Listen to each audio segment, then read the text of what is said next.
দিনটা ছিল সপ্তমীর দিন আর আমরা সবাই মিলে চলে গেছিলাম বেথরডাহুড়িতে দুর্গা ঠাকুর দেখতে।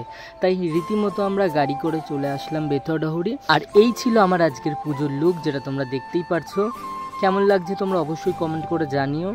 আর এসেই প্রথমে আমরা ঢুকে পড়েছিলাম এই মণ্ডপটায়, যেটা আমার বেশ ভালো লাগে, যেখানে ফুটিয়ে তোলা হয়েছে বড় বড় বিল্ডিংয়ের কারণে গাছপালা কেটে সেখানে তৈরি হচ্ছে নতুন নতুন বড় বড় কলকারখানা এবং বিল্ডিং, যার ফলে পাখিদের অস্তিত্ব বিপন্নের মুখে।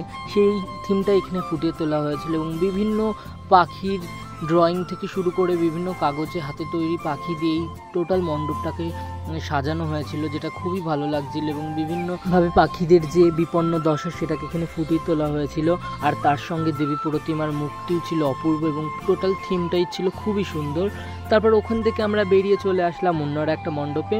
কিছুটা দূর হাঁটতেই আমরা চলে আসলাম অন্য আর একটা মণ্ডপে, যেখানে সুন্দরভাবে সামনেটায় মেলা বসেছিল আর এই ছিল তাদের মণ্ডপ সজ্জা, যেটা বেশ ভালো লাগছিল। আর আমাদের এই সাইডের এই পুজোগুলোর এইরকমভাবেই ছোট ছোট হয়, কলকাতার মতো সেরকম বিরাট বড় কোনো ব্যাপার নয়, তবে যেটুকুনি হয় আমরা তাতেই খুব খুশি থাকি এবং তাতেই আমরা প্রতি বছর দেখতে বেরোই।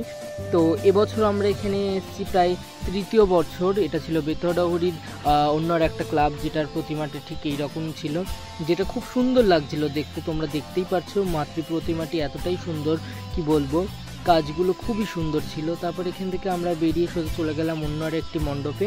আমি প্রতিটা মণ্ডপের নামগুলো বলতে পারছি না, কারণ তখন আমরা যে টাইমে ঘুরেছি আর এখন আমি এডিট করছি, ক্লাবগুলোর নামটা আমি সেভাবে লিখতে পারিনি, যার জন্য আমি পরপর জাস্ট বলে দিলাম। তো তারপর ওখান থেকে আমরা চলে আসলাম লাইব্রেরিতে। লাইব্রেরির দুর্গা প্রতিমাটি দর্শন করার জন্য, যেটা প্রতি বছরই এখানে হয় এবং আমরা প্রায়ই আসি।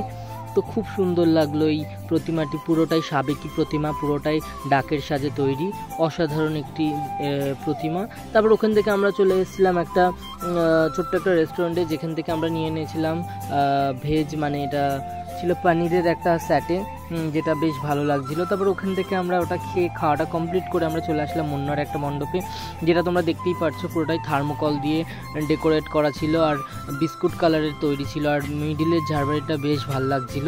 আর এই ছিল তাদের প্রতিমা, যেটা অত্যন্ত সুন্দর এবং মিষ্টি একটি মুখ। আমরা এইভাবেই প্রতি বছর সবাই মিলে আমরা একসঙ্গে ঠাকুর দেখি এবং বেশ মজা করি, চেষ্টা করি যেখানে যেই থাকি না কেন আজকের একটা দিন আমরা অন্ততপক্ষে ফ্যামিলি ঠাকুর দেখতে আসি।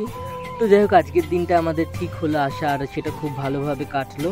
অনেক ঘোরাঘুরি, অনেক ঠাকুর দেখার পর অবশেষে খিদেও পেয়ে গেছিলো, কি করব, মোমো খেয়ে নিলাম। তারপর মোমো হাট থেকে, যেটা খুবই স্পেশাল এবং খুবই ভালো বেথয় নাম করা। যাই হোক, আজকের ভিডিওটা এখানেই শেষ করছি। ভালো লাগলে একটা লাইক এবং কমেন্ট করো, আর সবাইকে জানাই শুভ বিজয়া।